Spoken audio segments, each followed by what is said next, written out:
You would assume that this is in the jungle position, but it can be flexed up towards the top side of the map. Perhaps they're just waiting to see what the final pick is before deciding on that, but quite an interesting jungle pick coming out from the side of Liquid. Yeah, and whilst Jat not here for the international tournament, his patch notes live on here with Trundle coming out, buffing up the tanks, has been buffed. Also with Pressy Attack is quite a good jeweler against melee champions around Scuttle Crabs, and I feel like this is what the pick is about, you know, denying that early vision, being able to protect his lane. And of course, as a Jat stat would say, this is the first Trundle of MSI.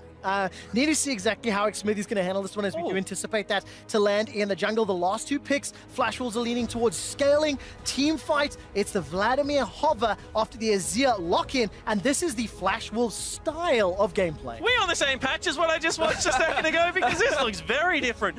Big grouping, team fight, AoE, wombo combo coming out for the Flash Wolves here. They do have shades of split push, however. Vladimir, late game in a side lane. Very like 1-4 kind of comp, yeah. Now, looking at this draft, I would prefer to have the Akali up towards the top side of the map, have it into the Vladimir, because I know it can be a bit of a difficult matchup. Did he just counterpick himself? Is that what we're seeing now? I think the goal is to play around bot side of the map. I mean, the thing about the Gangplank is with the use of the ultimate, we've seen it multiple times from the side of Team Liquid, where they like to just invest resources into enabling Doublelift and Core JJ. I do agree. I think in the early laning phase, Gangplank can hold his own pretty well against the Vladimir, but as you said, the scaling is definitely going to go in Vladimir's favor as the game progresses. And it's the hold its own that I have the problem with, Vetty, because that is the strongest team fighting top laner probably that exists in League of Legends right now. And they do have a very short range composition. If Hanabi gets towards that 2-3 outer mark, he's going to have himself an Azir. You know, they can turn the lights out with Nocturne, the big flanks that come in. Hanabi not known for his team fighting at the moment. This is a guy that they prefer to leave out on an island and split push, but can now in this draft group up with their team. If TL don't get a massive early game advantage, the late game scaling out of Flash Wolves right now is a big advantage. I will say though that TL, if they do get the early game lead, they have options to be able to split up the map. With an Akali and a Gangplank, you could look to play on side lanes, and I do think that with an Akali, she can very easily hold her own against a Vladimir in the late game. It's a bit of a skill matchup because you can obviously hit a lot of those abilities through the Shroud, but still, I'm quite excited for this game. I think that the early game has no clear favorites right now. No, not at all. I mean, draft-wise, obviously leans a little to Team Liquid, but they need to execute on the draft. Both of these teams qualifying through the MSI play-ins knockout stage, and a lot of pressure on both the LMS and the NALCS.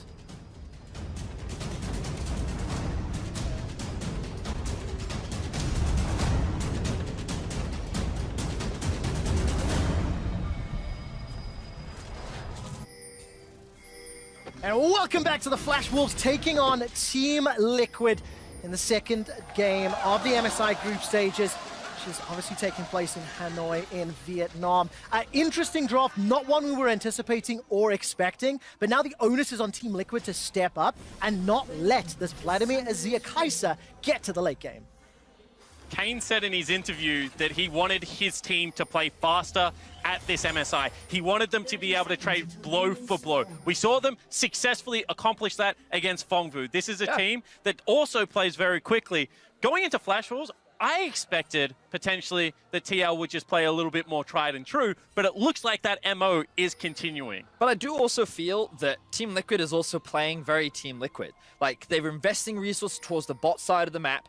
Jensen is on a champion that he can look to make plays on. A little bit more towards the scaling side as well, but will spike very strong around the one item. And I just think that Impact will just have to sit and absorb as much pressure as possible. So, like, even though it's a little bit more early game focused and they have more tools and options in the early game, it still feels like very Team Liquid in my eyes. I mean, that line, Impact will have to absorb pressure. I've heard that all year long. You know, it's just something that's very important. And I just want to put some numbers to something you mentioned, Spawn. When Team Liquid took down Fongvu Buffalo, at 15 minutes, they had an average gold lead of 1,000. They only conceded 4 towers. They got 80% of the dragons, and they won in an average game time of 28 minutes. There was a lot of negative fan sentiment based on how the skirmishes played out.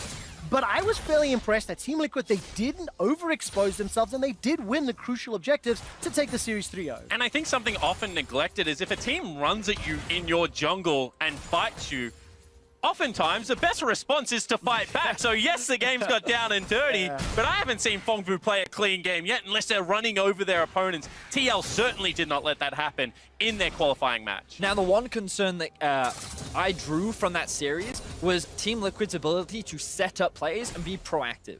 They were excellent at punishing Fong Fu Buffalo for a lot of the mistakes that they made, but like in Game 3 when they tried to set up the tower dive, they were overzealous. They tried too hard to force something, and I want to see this Team Liquid just be a little cleaner in when they're trying to force things, because I think they have a lot of options with this Team Liquid composition, and I want to see how well they can enable this bot side of the map. Because I don't think fans are critical of the class of players, maybe outside of Impact at times. However, it is that stylistic choice of being reactionary that we do not want to see emerge in this current meta. SKT was just punished for it by one of the best in the world in G2. See whether Flash Wolves can do the same. And even more importantly in this game, Spawn, you cannot be reactionary to a Vladimir Azir Kai'Sa. We're 3 minutes in, the laning phase is going literally as anticipated.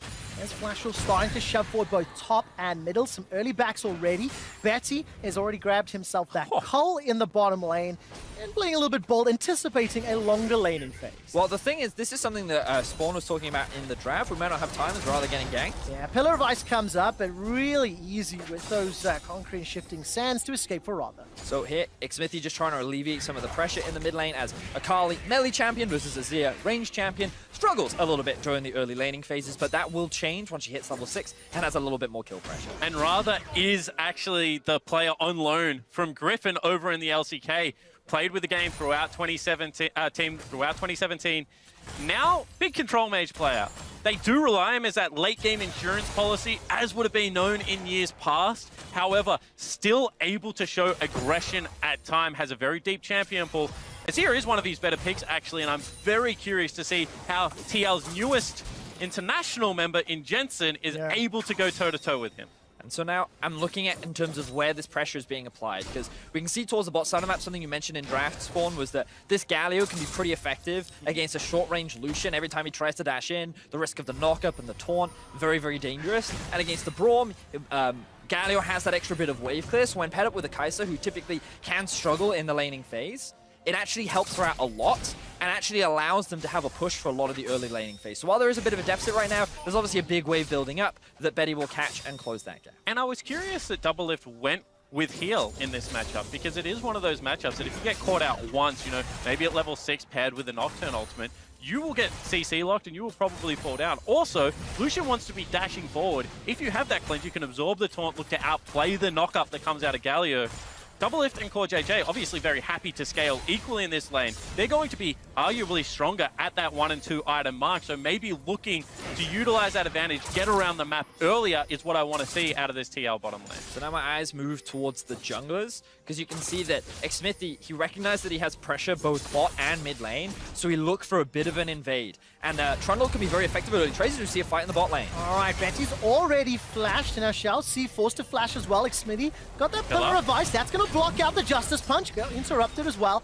And Shalcy's able to escape, but for the exchange of an Ignite for 2 flashes. Yeah, great pressure exuded on the bottom lane there. You can see that now with the big wave stacking in, teleport coming out of Jensen, they can look to push in mid lane and try and force them away or gain control over the bottom Rift Scuttle. I feel like so much of this game is going to be determined by early river control and ability to set up objective first, because we know that, you know, 7 to 10 minutes, these teams want to be looking at Infernal Dragon into potentially the Rift Herald. It's funny that you mentioned that, because something that Spawn and I were talking about last night was 7 to 8 minutes every single game, Boogie looks for a gank bot.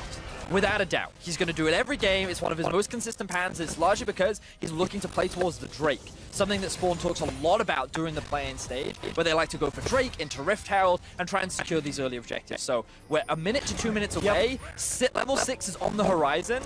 Keep your eyes on Boogie, as he will likely look for that play ball. Yeah, start the clock. I'm going to be watching for it, but you know, we've had a lot of time to discuss anticipations and expectations for this comp, because when you look at the 6 teams in the MSI group stage, 3 of them are slow at tempo, and 2 of them are playing right now, with Team Liquid and Flash Wolves liking to contest those objectives, liking to get through the laning phase, is one of the big points we had in terms of preparation, Spawn. And it's going to be interesting to see those first Drake fights and those first Herald fights, because I'm nervous for Team Liquid if it doesn't go their way. How do they contest to stop Hanabi and Ratha when they get to the team fight stage? But I think that's what gives me confidence in the Team Liquid lineup, because I think that they are a little bit better at preparing them. And you know, early ward in bottom side mid, the fact that they've secured the Scuttle Crab, they're stopping bases, trying to make lane space at separate times, and then Impact took a very favorable trade to get the disjointed teleport. So Impact's going to be back off cooldown and has the ultimate available. Tick tock, 45 seconds early. Maybe this will throw Team Liquid off. No, that's a judge. The Paranoia is available here for Boogie. There's no flash for Betty or Chelsea. Getting closer to 8 minutes, but on cue, Flash will have the game plan. Double pink ward bottom side jungle. They don't have eyes on Smithy at the moment, as well as the fact Impact's ultimate available. Making a play cross map against Gangplank is a danger. Yeah, I think Team Liquid is very aware of the potential of Gang. If we spotted it in the VOD, it's very highly that Team Liquid spotted it in the VOD. And we see the ulti, gonna have it anyway. Well, there we go, just before 8 minutes, and the damage is so high. Now, Buzzle's on the retreat. Needs to find the stun. That's it, lines up, no flash, remember. First blood picked up by JJ. And whilst they do it all the time, it doesn't always make it correct. TL down play, Impact drops the ult, and they get killed. Getting stuck in the wall. He looked like he was out, but a perfectly placed pillar from Smithy. Just to kill Betty, and Team Liquid lead with first blood. You just gotta give all credit to Liquid. Not only was this in place, they played it well. I initially first down the very high and made nervous, but Liquid, they exactly what they get. First blood by the first run. This is why they traded on someone else. Low right now, people on the bottom. They just had every advantage. You know, this is what people rather give you. You've read the fact that they go low. You've counted out the first not everything on track. This game settled. You know, start scale up and not in the same fashion as G2. 1-3-1. Still be an active here to continue to secure. So here we see Smithy, he's trying to clear out a ward. Flash Force think that they want him out of position, so they go for the all-in. But the immediate follow-up from the front lane of Team Liquid means that they go for the 3 versus 3. Now, in all honesty, I don't think that would have resulted in a kill if it were that perfectly placed pillar that just knocks him in between the wall and the pillar. So really good stuff there from Smithy to allow Team Liquid to find his first blood. And of course, that goes down the tip of the spear for Flash Wolves. That's you're seeing on your screen off on the MMS and LCS respectively. I mean, looking at two of the heavy carries, the main carries for the respective teams, and you can see that Doublelift, on average, high CSDs, low league, high goal difference, high participation. And this is of course also because it's a more difficult split than usual. But Doublelift and Team Liquid that have the advantage in the 40 game things. Yeah, when you think about Flash, you're thinking about the team that comes through the LMS as first place. However, this is the second or third place LMS lineup. People had debates about whether AH2 was actually going to be able to take the split off a great end of season run. Flash was actually came into both of their best of fives as maybe underdogs for the first time. You can see right now they are once again going to have to play on that back foot. I appreciate the observers highlighting where the goal differences lie. You can see that while the Flash Wolves bot lane is struggling, Hanabi is still doing well towards the top side of the map. He's built up a pretty healthy CS advantage. You see a gang in the mid lane. Alright, Emperor's Divide does not push Jensen forward. Paranoia has already been used. Rather is going to be saved by Boogie. Now Impact is... No, sorry, correction. Jensen was backing away. So we need to see if Cannon Barrage was going to come down. Did not, at the end of the day, Boogie close enough to save Rather's life. I actually really like this play from the side of Team Liquid. Rather not running the cleanse means it's actually very easy for Akali to set up the gank with the ultimate, and because he used his stealth with the W, Rather's ultimate actually made connection to no one. And because of the amount of mobility that Jensen has, he can very easily dive and duck and maneuver around these big CC utilities. So I like the setup. Unfortunately, they couldn't quite convert it into a kill. However, they will be able to potentially convert this into a Rift Herald. So both early game objectives uncontested off the back end of good Smithy counter gang. Yeah, every single objective. First Blood, first Dragon, first Rift Herald. You can already see some of the backs starting to come in as we're 11 minutes in. Team Liquid have got just over 800 gold in the advantage. And with the help of the Rift Herald, they should be able to put some additional pressure in one of these lanes. Outside of Impact being bullied a little in the top lane, I still think he's going to have some additional bonus gold from that GP barrels. And lanes are matchup dependent as well, so I think that Impact at this stage to be down 20 CS whilst having kill contribution in the bottom lane gank and playing very safe on the top side of the map has never really been in danger. For JJ, however... Ooh, little bit of damage. Smithy's got the blast cone behind him, takes the blast cone. Pillar of Ice is available, and if you look at the minimap, Boogie's making his way through the jungle. It's just going to be flirting with danger and no further follow-up. But all I was saying is I think Impact's in a fine position right now. Sure. He's going to be able to side lane successfully. You said that's the role. His ultimate is well and truly online, and you can see that Flash Wolves haven't really found an avenue yet into the game, even expending 2 of the Nocturnal. And I feel like both these teams are very playbook focused. When they have a lead, they're actually very confident with what they're supposed to do with that lead. But when things start to go wrong and the game starts to fall apart, sometimes they can struggle to find ways to take back in, because similarly to SKT, they won't necessarily take risks. They won't take those 50-50 plays and assume that they can just outplay their opponents. And this means that, like, I'm looking at Flash Wolves now, wondering what ways can they look to try and come back in. And that ultimately comes down to this big wombo combo team fight that they have. Yeah. Nocturne, Galio, Vladimir, Azir are 2 items. This powerhouse can swing a Dragon or a Baron fight very quickly in their favor. Well, the gold is completely even, 12.5. First big items, Luden's Echo for Radha, Gunblade for Jensen, Blade of the Rune King for Doublelift, but it's Team Liquid that are sort of in the driving seat. You know, they've got the objectives, they seem to have the answer for now, and this is a Team Liquid that, you know, had to reverse sweep their finals to qualify.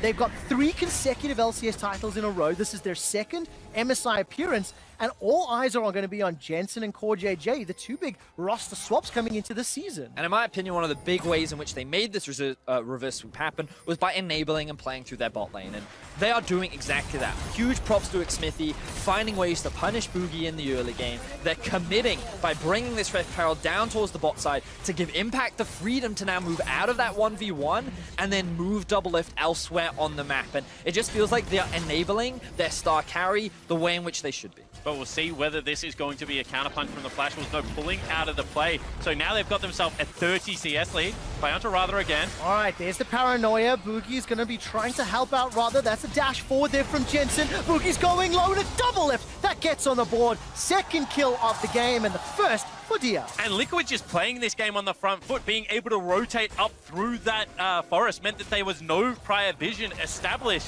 for this Flash Wolves lineup. They know exactly where Flash Wolves want to go, and they're cutting them off every time. And look at the timing. Mountain Drake available immediately after Boogie goes down. That's 2 paranoias in a row used defensively on a champion like Nocturne, where you really want to be going forward. And Trevor, I have a feeling that the Flash Wolves thought this laning phase was going to go for a little bit longer, because they bought a Cull. They've got themselves a Comet on Azir, and they've gone Luden's Echo. This is much more of a short, sharp trade kind of build. However, Flash Wolves TL has actually pushed the tempo quite nicely, and now this laning phase, it's done. Yeah, and now we get to see what TL can do once they've got this kind of an advantage. So I think this is a big mistake from Radha and Boogie. It looked like they were trying to answer towards the bot side, but the reality was their bot lane was pushed underneath their tower. Team Liquid was naturally going to have a numbers advantage. So trying to get vision control over your bot side of the jungle was just asking Team Liquid to engage upon you, and you're just asking Doublelift to kill you and take away that free gold. And Doublelift will say, yes, please, may I have some more? It's a 2,000 gold lead,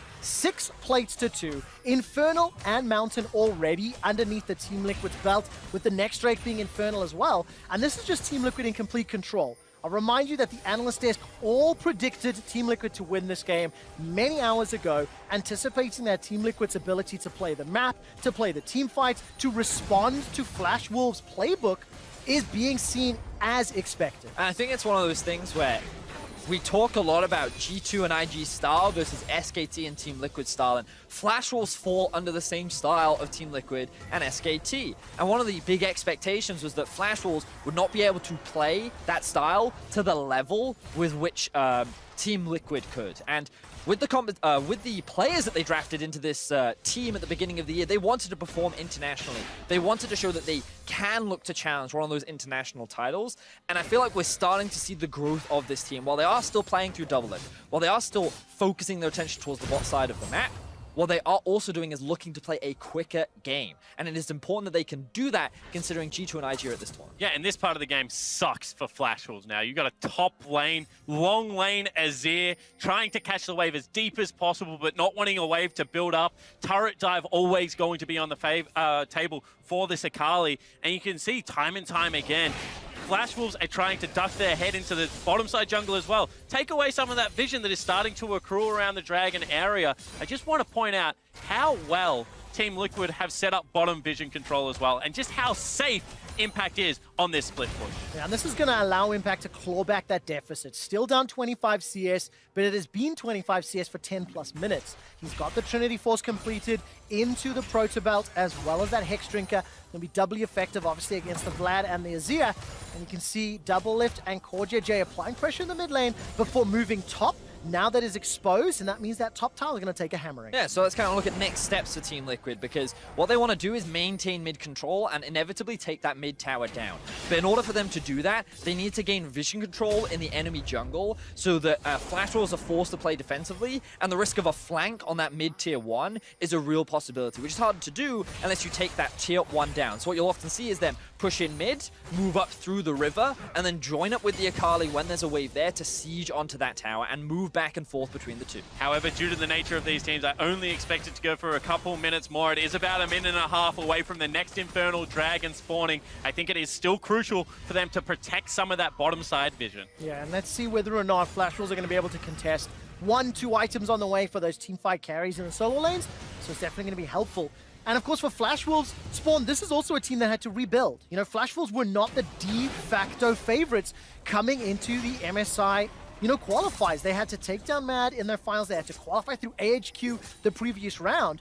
And this, while it is the 4th MSI the Flash Wolves have attended, it is a very different looking Flash Wolves to seasons past. Yeah, the exodus started with Kai'Sa in 2017, then moved into, people like Maple and Sorta, also going over to the LPL, new coaching staff coming in, same carry players in Hanabi and Betty. They were already starting to come on board with this team, but Rather and Shalsi, in my opinion, are good replacements for the members lost. They have shown domestically and at MSI playing so far that they play this stage of the game quite nicely, and I think it kind of suits the style that Flash Wolves' already existing carries wanted to play. And I need to see more from Flash Wolves in the hype video at the beginning of the day. They said, Taipei, we're coming for you.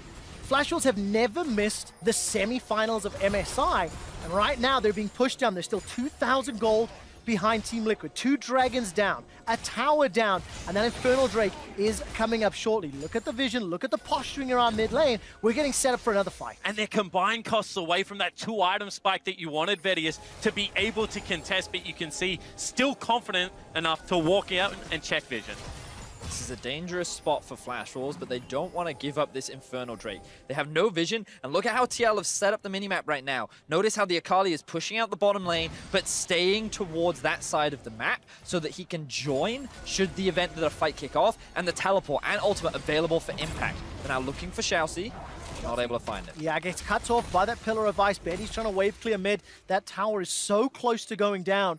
But with the objective being up, that is the focus, and that is what both Flash Wolves and TL are focusing on. And just there is why we talk about mid lane priority. The fact that Betty had to show on mid lane, Doublelift was able to duck into Fog of War, meant they get to start up the Dragon for free, see whether the fight comes. Jensen's making his way up from the Tri-Bush. That's the Paranoia already thrown down. Dragon is now being interrupted, and the teleport comes up from Impact. Impact finds himself in the middle of the melee. He's in trouble. The second Infernal is picked up by X-Smithy. Now CoreJJ is backing away. Empress Divide throws Team Liquid aside. Jensen is on to Betty. Putting the damage down as Shalsi is already out. Jensen finds the second of the fight, and now Boogie's running for his life on the wrong side of the rift. Hanabi gets tagged by a Winter's Bite and will pick up X-Smithy with at least a transfusion. The stun comes down, and Jensen picks up another. They get the Dragon, they get the kills, and TL now in firm control of this game. Flash Wolves, the way in which they approached this fight was disastrous, throwing absolutely everything at Impact. The weakest member, the guy that is branded as absorbing pressure, and he absorbed 5 members beautifully. A stopwatch at the perfect time to allow the rest of TL to reposition and collapse on the Flash Wolves. Yeah, it feels like the ready check just wasn't done. Who has stopwatch? Who's got the defensive item? Because he teleports in an awkward position. He immediately drops ult. Stopwatch is away, still has himself the defensive item of the Hex Drinker as well. You can see that Flash Wolves split across terrain, can never get 5 members together. and TL just start walking over And I them. think that's the biggest thing, Spawn. The fact that Flash Wolves initially looked like a cohesive unit, all grouped up, they then immediately split apart. Akali, Lucian, this is their playground. Oh, 2v2, 3v3, small choke points. Let us dance. Let us have that duel. Every time we're going to come out on top. 3,000 gold in the lead. The mid tower fell, the Infernal fell, and Team Liquid, despite having that composition that you go, ooh, don't make mistakes early, they haven't. They've played flawlessly. They've read Flash Wolves like a book, and Team Liquid have all the answers. And this isn't the first time MSI that this has happened. I feel like game one of Vega Squadron versus Flash Wolves, Vega also did a very nice job of reading what the Flash Wolves were wanting to do. Flash Wolves seem to be that team that takes a little bit more to get going. And this is why I think a lot of analysts also had high expectations of TL coming in, because this isn't a quick-paced game. And they've led every decision-making point and just shut Flash Wolves out of what they want to accomplish. This is a team, when they play the game on their terms, do not make those mistakes. 22 minutes in, 2 items completed already on the side of Team Liquid. You've got the Executioner's Calling as well as Hex Drinker. Still looking to be upgraded for impact, but Morella Nomicon, Black Cleaver, Blade of the Rune King, Doublelift and crew are going to be very content to push towards this top lane. Look at the minimap. 4 members stacked going up, and Jensen has TP if needed. Yeah, the Unsealed Cell book gives them a lot of flexibility, meaning that Jensen can be moved from the far side lane to the close side lane. And with Impact's TP being on cooldown, he's going to apply this pressure towards the Azir down the bot side of the map, who's now going for a Luden's Echo into like Banshee's Veil, Berserker's Greaves, bit of a haphazard all over the place build. Will give him the attack speed that he wants, but it's giving so much freedom for Team Liquid to set up full vision control around the Baron, because Azir is miles away from the fight. And we just have another game where they've forfeited all form of control. They haven't been able to pressure Team Liquid away from objectives. The one time they tried, they get wiped in the team fight after the objective falls down, just not getting there early enough. And once again, you've got to applaud Team Liquid's cohesiveness. That's 5 members recalling after getting control of an area, back on with pink wards littered throughout every inventory. They know exactly how they want to close out this game. And take a look at this. Very confident call here from Team Liquid. As the teleport is going to come into the Baron pit, CoreJJ steps forward. Reminder of how different CoreJJ has had an impact on Team Liquid. He has the fight set up, not going to go just yet. showZ's instantly blown up. CoreJJ manages to find the kill. And this is perfect, from Team Liquid, because the worst case scenario for Team Liquid is they're grouped up in a small Baron pit, allowing this full wombo combo to rip them apart. So instead, they bait the Baron and turn and fight. They never give that opportunity. They now have a numbers advantage, and they're looking for more picks. It's starting to get ugly here. Yeah, and it has been for a little while, I think, Spawn. Oogie, once again, defensive paranoia. He's only used it on the retreat. He's only used it to fall back. And what I was trying to set up just before is that, you know, there's a lot of eyes on this Team Liquid roster. They won both LCS titles last year. And after MSI, when, you know, Ole ended up benching himself quite dramatically, there were changes coming into the 2019 season. And while TL found regional success, they now need to step up on an international stage with Jensen, with CoreJJ, and with a lot of fans at home being extremely critical of everything that they do. Yeah, certainly. And I think that Jensen is someone that has proven himself on the international stage. Hold that for the fight. Well, he's got another opportunity. The taunt will come out from Xmithy. Look at that pillar of ice. Jensen goes all the way back in. Rather, he's chunked so low. showZ goes down as Jensen finds yet another kill. Hanabi forced a Proto Belt to safety.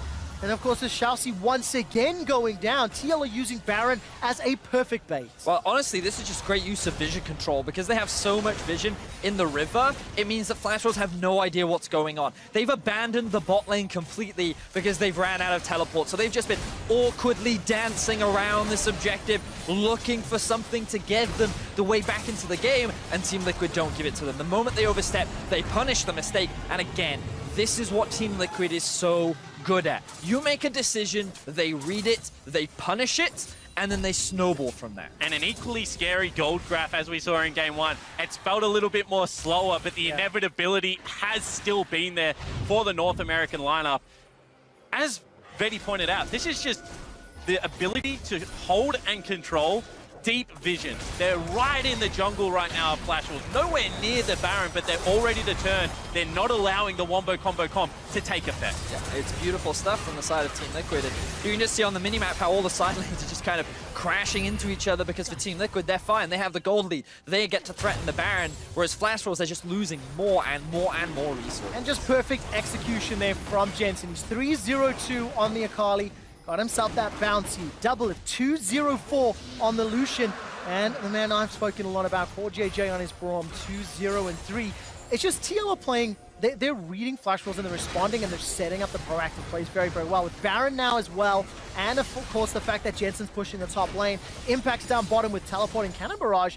This is now just a 1-3-1. It's going to be TL's game to win. And it's not flashy, but this is a team putting another team to the grind. And when you saw the veterans added to the TL lineup, I think this is what everyone hoped that you would see on the international stage. This is what success looks like when a TL branded team comes out, controls the pace, and just shuts you out. And of course, the question we're going to find out as the day plays out Desperation here. is whether or not it's going to be quick enough. There goes Boogie, he goes in. Hanabi completes the TP, and this will be just in time for the Guardian Angel to come back up. That's Hanabi already down. Shousy's running for his life. Jensen dashes all the way in, waits for the taunt to come out. He turns his attention over to Rather. Rather escapes with his life for now, burning down from the Ignite. Doublelift takes the tower. I think the Ignite takes down Rather. That is 4 members of Flash Wolves down. Perfect team fight from the side of Team Liquid. Flash Wolves went for the desperation play. They knew they were going to lose this game, but it was not enough. 5 members still alive. Team Liquid looked to get their first win of MSI. And you could see they got the pieces together, but they could not make it work. TL will push the Nexus. Yeah, Betty's going to get jumped on for the time being. Jensen fancies himself a dive. Not right now as the Nexus is being focused. The North American LCS Team Liquid will take down Flash Wolves to open up MSI groups. What felt like a slow start ended